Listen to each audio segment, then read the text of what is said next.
tanggapan dari KBB sendiri sebagai praktisi hukum melihat Nikita yang difonis 4 tahun sendiri, dan dia kan merasa dirinya nanti kedepannya akan gue bebas ya atau gimana, seperti apa? Oke, kalau menurut saya untuk bebas nggak bakalan ya, karena agak berat ya kan. Tapi yang jelas hakim tuh menurut saya termasuk arif sekali ya, karena tuntutan untuk TPPU-nya itu kan sudah dinyatakan tidak masuk ya kan. Jadi dia cuman pemerasan dalam ITE aja kan gitu. Jadi menurut saya sebetulnya untuk Nikita seharusnya sih udah cukup puas ya dengan tuntutan dari hakim ya kan, bahwasannya dia akan dipidana ya kan, tuntutannya selama 4 tahun. Tapi menurut saya kalau saat ini pihak dari dia akhirnya naik banding, ini yang akan bisa memberatkan, karena yang udah kebanyakan kalau kasus itu naik banding udah pasti biasanya malah hukumannya tuntutannya akan lebih tinggi. Jadi sebenarnya saya harapkan sih harusnya sudah cukup menerima ya, jangan malah nanti akhirnya ego kan jaksa juga banding, dia banding akhirnya nanti takutnya jadi 6 sampai 7 tahun. Berarti KBB meyakini bahwa kemungkinan ini akan naik. Kalau feeling saya sih bakal naik.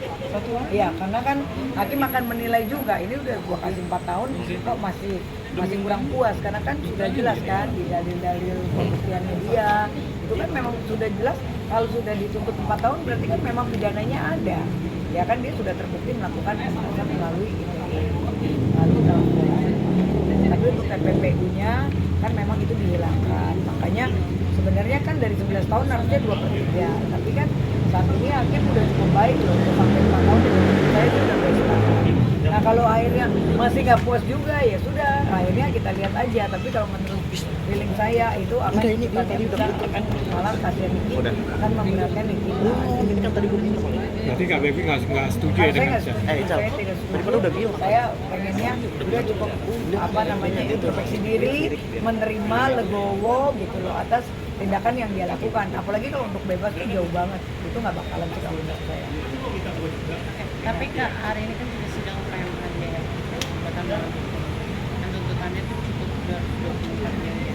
Dan pihak Reza Gladys pun menanggapi dengan serius bahwasanya akan menggugat kembali jika memang ini dicari, karena dia ini udah tiga kali kan data dilaporkan. Seperti apa yang Kakak menanggapi? Ya menurut saya sih laporan perdatanya nggak masuk akal juga ya, itu sih menurut saya dipersalahkan, karena kan sekarang pidananya aja udah jelas, apalagi sih yang mau dituntut gitu. Jadi kadang-kadang terlalu lebay juga sih kalau menurut saya dengan tuntutan 200 miliar, 100 miliar, apa sih gitu loh. Sekarang kan itu kan tindakan dia sendiri, makanya kan saat ini gini loh, kita harusnya introspeksi diri lah. Ada gugatan itu kan berarti ada sesuatu yang salah dari diri kita.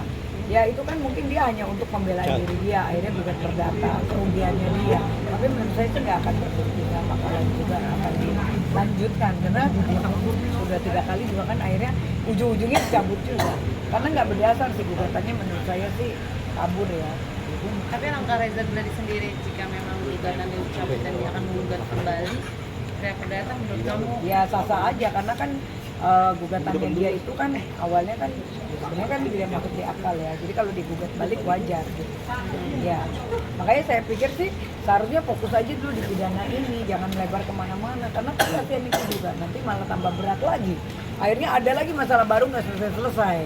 Kan akhirnya dia juga yang jadi terdakwa kan. Kasihan gitu. Jadi menurut saya sudah udahin aja ini semua, karena kalau masalah hukum makin dipanjang-panjangin, uang juga makin habis, waktu juga capek ya kan, akhirnya nggak dapet apa-apa, malah nanti ujung-ujungnya malah jadinya hukumannya tambah berat gitu.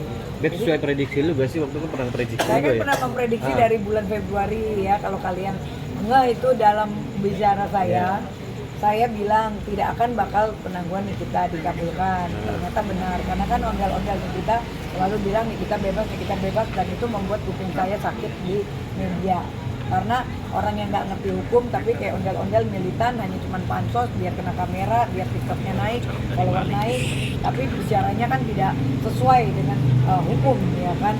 Nah kedua ya kan saya juga bilang kita itu menurut saya itu pasti hasil kondisinya di bawah 5 tahun. Itu saya omongin dari Februari dan semua yang saya bicarakan terbukti. Nanti kita tinggal lihat aja apakah terbukti juga omongan saya kalau dia naik banding malah itu akan lebih dari 4 tahun, kita lihat ya. Tapi sejujurnya saya sih sebetulnya kecewa kalau sampai Nikita akan naik banding lagi, karena nanti hakim akan punya pertimbangan yang berbeda lagi. Oke, berarti kamu setuju dong dengan sahabatnya yang tidak mengajukan banding? Iya kalau Ya. iya kalau saya setuju dengan Mail, karena Mail tipe orang yang nggak mau gambling kan gitu. Dia udah pikirannya udahlah gue nerima aja. Ini mah nggak main-main soalnya. Naik banding itu bukannya kita malah bangga loh, itu deg-degan bos. Ya kan, takut juga kan, dalil-dalilnya juga harus diperbaiki lagi. Nah udah jelas dihukum 4 tahun apalagi gitu loh. Ya kan, apalagi yang mau diperjuangkan kalau dia nggak bersalah tuh apalagi gitu kan. Ini malah nanti hakim jadi merasa kecewa, oh ini orang nggak mau, ya kan, tidak bersyukur nih, ya kan, gue udah kasih turun banyak banget, ya sudah malah nanti akhirnya dinaikkan. Kalau udah dinaikin yang rugi siapa? Kan dia sendiri. Jadi untuk Mail sih keren sih, menurut saya setuju dengan sikap Mail.